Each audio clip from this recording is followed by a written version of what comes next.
Hey folks, this is Best in Slot, and tonight we're going to talk about Prehistoric Planet, a upcoming docuseries. We talked about this a little bit last week in our Jurassic News video, but we've had two separate trailers now for the show. Twitter has been kind of blowing up about it over the last day or so with some incredible looking stuff. I'm going to show both of those to you in this video, and we're going to discuss it and break it down a little bit, and that's about it. I'm not going to pretend that this is much beyond a discussion video and a hype video, frankly, because I am filled to the brim with excitement for this one. It is it's really cool stuff. So if you haven't seen this, you're in for a treat if you're into your dinosaurs. And what I'm going to do is I'm going to play the first teaser trailer for you now. It's quite a short one, about 30 seconds. Then we'll discuss that one, and then we'll take a look at the other trailer. So enjoy.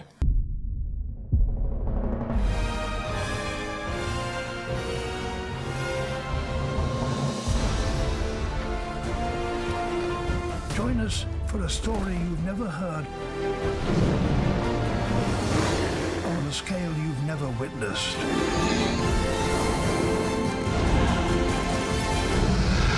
This is Prehistoric Planet, only on Apple TV+. So that was the official teaser. I hope everyone who hasn't seen that is now much more excited. This is coming on May the 23rd to Apple TV+. For those of you who don't have Apple TV, which I think is most of us, if we're totally honest, I would suggest, because this is the first proper paleo documentary we've had in so long, it's worth trying to support this thing. Now, Apple TV will offer you a free trial of 7 days, and this is only a 5-day series at this point in time. So what you could do is wait, sign up to Apple TV the day before, watch all 5 episodes, and then cancel. The important thing isn't the money, the important thing is getting eyeballs on this thing through official channels as well, not through torrents, not through illegal downloads, not through online streaming from somewhere else, but actually watching it via Apple. Now, let's take a look at this official teaser. This is really the one that focuses on a myriad of different species, and there's some really cool things just in here. Let's go for it bit by bit. First things first, the opening clearly know what they're doing. There's clearly a little bit of Walking With Dinosaurs inspiration going on here, which, you know, open up with a herd of sauropods across these like salt plain sort of areas. I don't know what species this is. I think I know every other species in this teaser trailer. I don't quite know what sauropod this is. Is it a Kamara? Either way, this is the first really interesting thing. People have seen this and thought, what on earth is going on there? These are air sacs essentially filling up along the neck. Now we know that a lot of sauropods had hollow air sacs and tubes and sort of mechanisms down their spine essentially and across the neck, bones, blah blah blah blah blah, that they likely filled up with air in order to make noise, essentially. We see this kind of thing on birds all the time. We see this on lizards and stuff like that. We see this on quite a lot of animals. We very rarely see it applied to dinosaurs. It looks a little alien, a little bizarre, because it's something we're not used to, but in terms of spec evo, in terms of speculative biology, it really isn't, you know, that out there that this is something that could very much have been realistic. But I admit that it looks strange. It's something to get used to, but I like that they're trying out some new things at the very least as well. They're going to push designs forward. So 5-night event, there's 5 episodes at the moment, and it'll be one night after the other seemingly. I think we'll probably do a watch party here. Obviously I won't be live streaming the show itself, that's silly, but we may do a watch party here on the channel. Let me know what you think down below. So, first things first, this is the image that's really sparked everything all over Twitter, all over the internet. This is our Dromasaurid. Now, most people are saying this is a Velociraptor. Definitely looks like a Velociraptor. We don't really have confirmation quite yet, but we'll have to wait and see for sure. Either way, it's a Dromasaur, and it's beautiful. I don't know what else to add on that one. It's really, I mean, look at the detail around the snout, around the mouth. The feathering, of course, is covering the entire body. It's just, it's real, essentially. It has that feeling of realism to it. The eye isn't some reptilian slit kind of thing. It's, you know, more matching, say, a eagle or something. It looks like a modern avian eyeball, which is quite nice to see as well. It's just a beautiful rendition of whatever creature it ends up being. It's really good. This is possibly, other than the next trailer that we'll look at, maybe until that point, like my favorite dinosaur put to screen, just based on this image right here, in terms of a realistic dinosaur rendition. Jurassic Park 3 Velociraptor is hard to beat. Join us for this. This is, well, we've got an Atstarchid here. I've heard Quetzalcoatlus, I've heard Hatzegopteryx. I believe it's meant to be Hatzegopteryx, ginormous Atstarchid, which dominated, what was the island called? It's Hatz something, which is where it got the name from. There's an island it dominated anyway. It was just the apex predator contained within this small island environment, and I'm very excited about Atstarchids as well. Atstarchids, these giant, often terrestrial pterosaurs, for those who don't know, and it would bound around on its fore and hind limbs and hunt down creatures, much as like a terrestrial dinosaur would. It would just chase them down and gulp them down, and it looks really nice here. I mean, it helps with the lighting and stuff like that, but it just looks real, you know. Then we have our Tyrannosaurus Rex, our swimming Tyrannosaurus Rex, very reminiscent of, I can't remember the name, but there's a fantastic paleo artist who has done quite a few renditions of a swimming T-Rex. Pop above the water, love the camera work there. Something we'll talk about more in a little bit. And we're going to see the Rex later on in this video as well. But it's not just the Rex, it's also the little babies. The 3 little babies over on the left-hand side, who again we will see later on. And again, this is just behaviours we don't really see in these dinosaur documentaries. What I'm really excited about this show for more than anything is hopefully it takes off in the public eye, in the public perception, and it kind of changes the way people see dinosaurs. In the way that Walking with Dinosaurs did, in the way that the original Jurassic Park did to an extent. I think we've been crying out for something to change things up. But my point is, I think this is necessary for budding young paleontologists everywhere, and this is a beautiful scene. So here we have, I mean, look, I love the design on this. So this is, and I am going to ruin this, I'm so sorry. If you were going to butcher the name on purpose, it's Qianzusaurus. I believe it's Chuanjiao.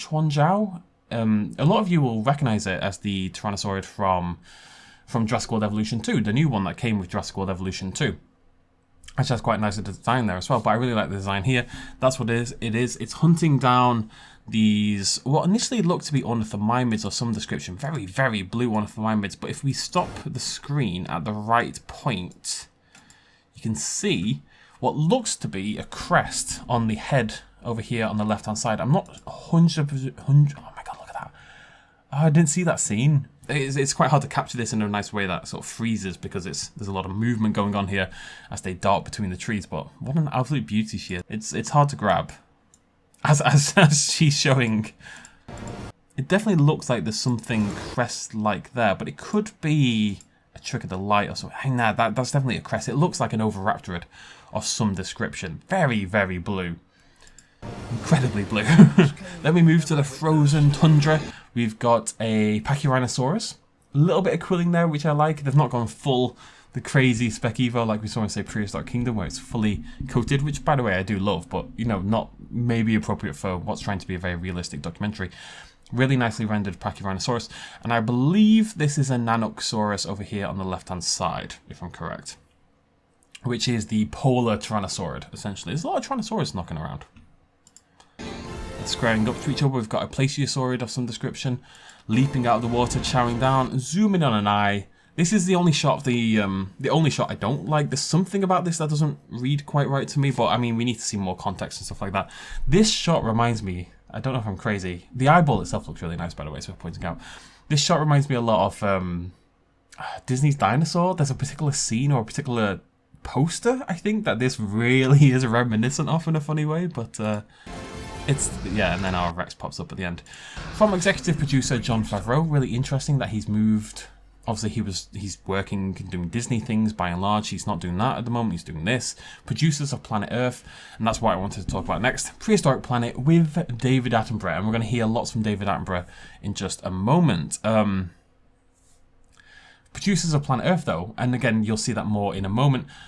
There's this vibe with this where it's trying to be not just a dinosaur documentary where, hey, here's a cool dinosaur, let's see it kill these other dinosaurs, which I think is the problem. Most dinosaur documentaries since Walking with Dinosaurs, they've kind of had that problem. And here you saw, okay, there's some hunting going on with the Chuanjiao. I swear I'm probably butchering that. It's close, though. It's close-ish. But we saw the Rexes swimming. We saw the sauropods just sort of wandering around. We saw all this stuff that isn't hunting and isn't fighting. And that's what Walking with Dinosaurs was really good at as well. It told a story about the creatures, right? And that's what Planet Earth does as well. It sort of strings a narrative together amongst this beautiful footage. So I'm really hopeful that's what we're getting from Prehistoric Planet, because I think that makes for a much more interesting documentary. And also, by the way it's filmed, it kind of feels like that as well. It's all very exciting. Apple TV Plus, May 23rd, so that'll be episode 1. Now, that is not all we have. That's the one with the most to talk about, because there's lots of different species going on, all very exciting. But there is, just released earlier today, a fuller, not really a trailer, but more like an actual clip from the show. It's absolutely beautiful. I'm going to play that one for you right now.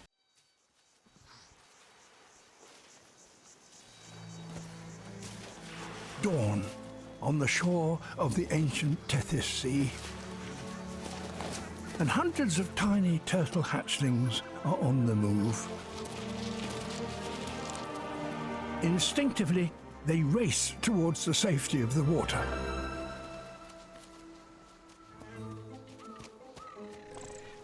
They've been spotted by a hunter.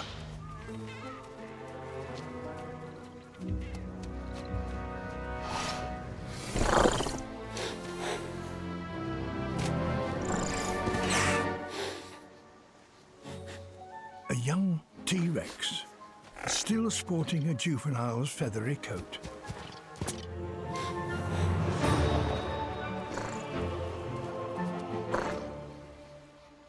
He's got the killer instinct. But his problem is inexperience. This could take some time.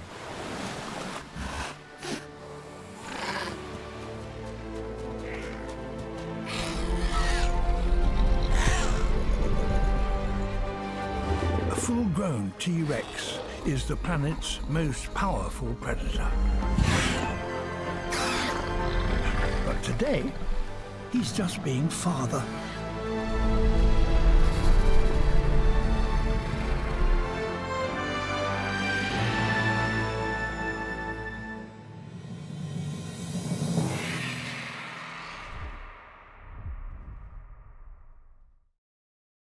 So that was the official sneak peek of Prehistoric Planet. Of course, at that time we actually had Attenborough's narration over the top.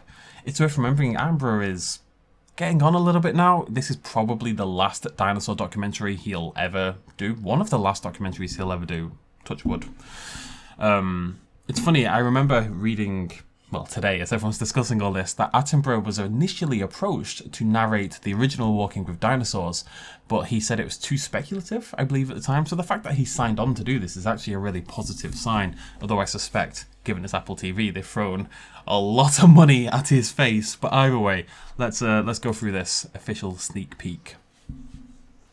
I'm so excited about this show. It's crazy to me. First of all, we've got our little turtles dragging their way over along to the beach.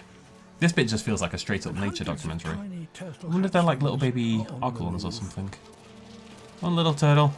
I think these are CGI, you know. I think some people have suggested these are real. Are they real? I don't know. I actually do not know. I could not possibly tell you. I saw somebody say they're real. I think they might be real. I think they're real. I'm going to go with real. Am I going to go with real? They've been spotted by a hunter. I honestly can't tell you. I honestly could not possibly tell you if they're real or not. And there is our juvenile Tyrannosaurus Rex. So let's just stop on her for a moment, or her or him, I'm not sure in this situation. But man, it's kind of like the raptor from the other show, but I think this feels even more realistic. And I think especially, it's very easy to overanalyze a very still frame and kind of pick it apart. But especially when the creatures are animated, and they are animated beautifully, by the way. That might seem confusing. They're animated wonderfully. They really are. That's a large part of what really brings them to life is the animations. So it kind of pays to see them like that. But I love we're going to see a lot of striking detail. I just want to point out the detailing on the face. We've got lips, or coverings at least. I saw someone suggest this as a different name, but I can't quite remember. But the point is, it's covered. You don't see the teeth hanging down or any of that nonsense. It's a... Yeah, this is, again, one of my favourite dinosaurs I've ever put on the screen. I think it's a beautiful creature. Love the patterning.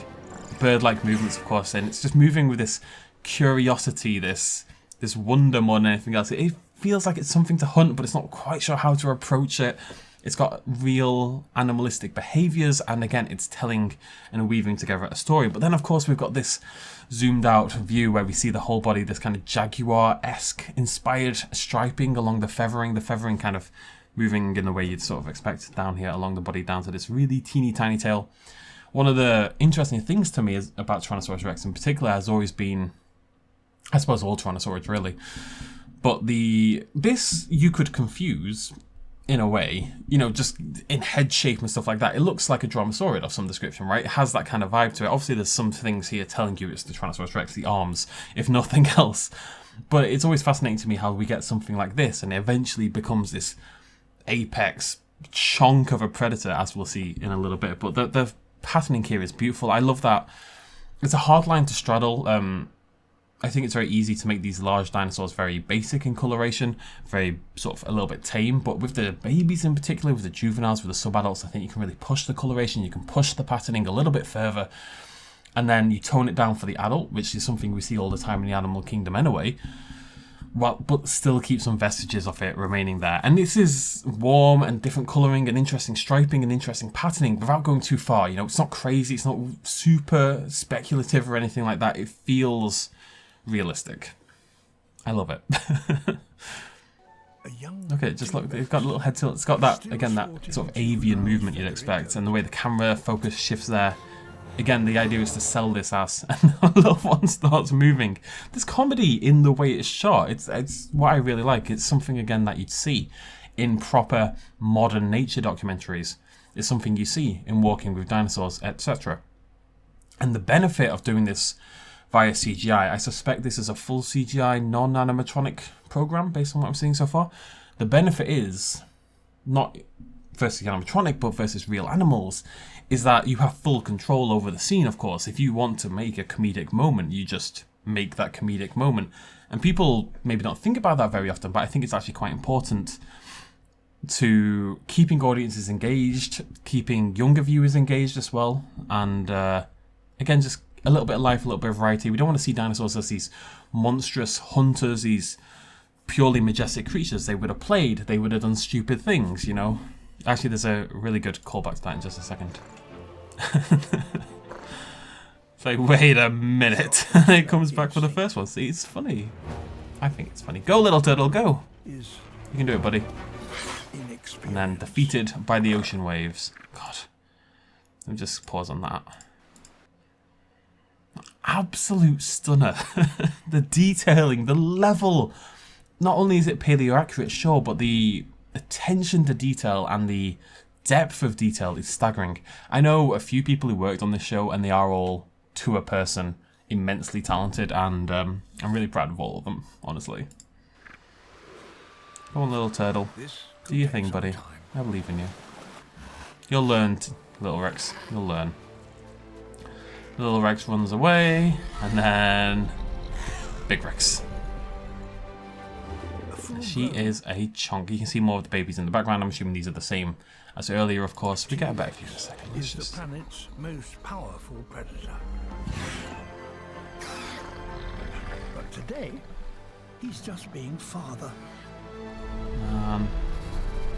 Just watching the baby in the background. It's just, it's a stunner. It's probably the best Rex ever put to screen. It's one of the better. Oh, we've got some little pterosaurs in the background as well. I don't know what they are. It's probably one of the better Rex renditions in all of paleo media, generally speaking. You know, it's definitely up there. It's just an absolute chunk. I absolutely love that for it. You know what I'm like. I like my chunky dinosaurs as it is. But Rex in particular was a mammoth of a dinosaur. It was huge. It was covered in fat and muscle and grrg. It's like a bear, essentially, in the way it actually looks very bear-like. And you can see how it still retains that patterning from the juveniles, but in a sort of toned down, more adult appropriate direction. I love the, I love everything about it.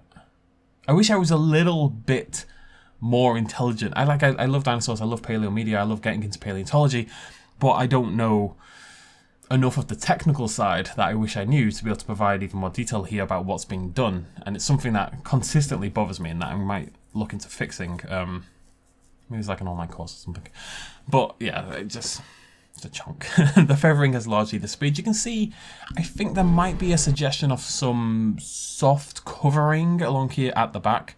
Obviously, it's interesting to think about this, actually. If this documentary had been made 10 years ago, maybe this Rex would have been fully feathered, because of course that was the believed philosophy at the time, essentially. That was the current knowledge.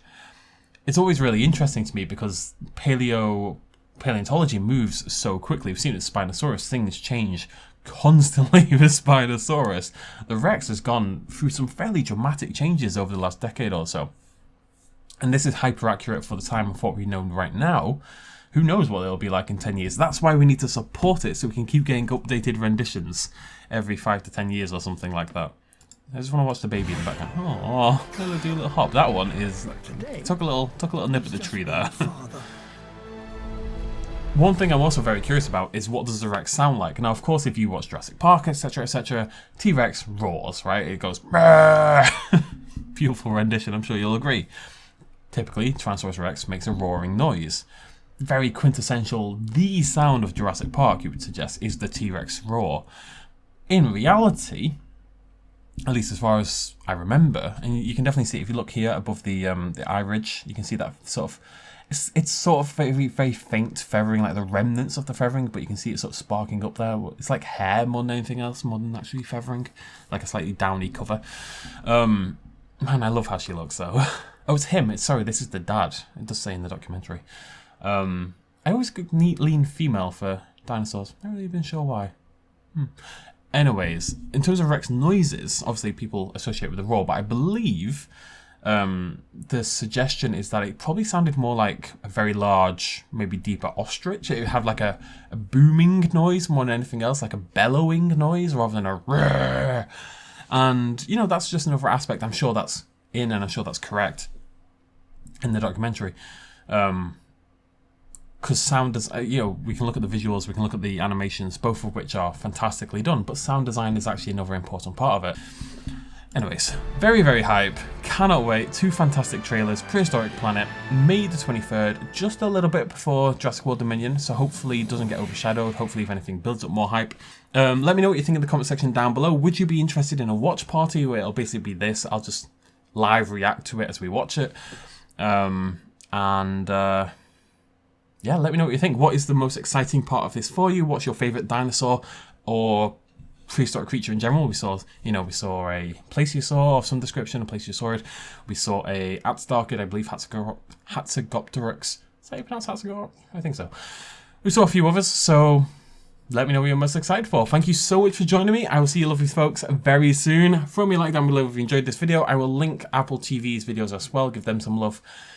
Go sign up to the thing. May 22nd, do it for free. Yeah, thanks for joining me. Cheers, much love, and as always, bye-bye.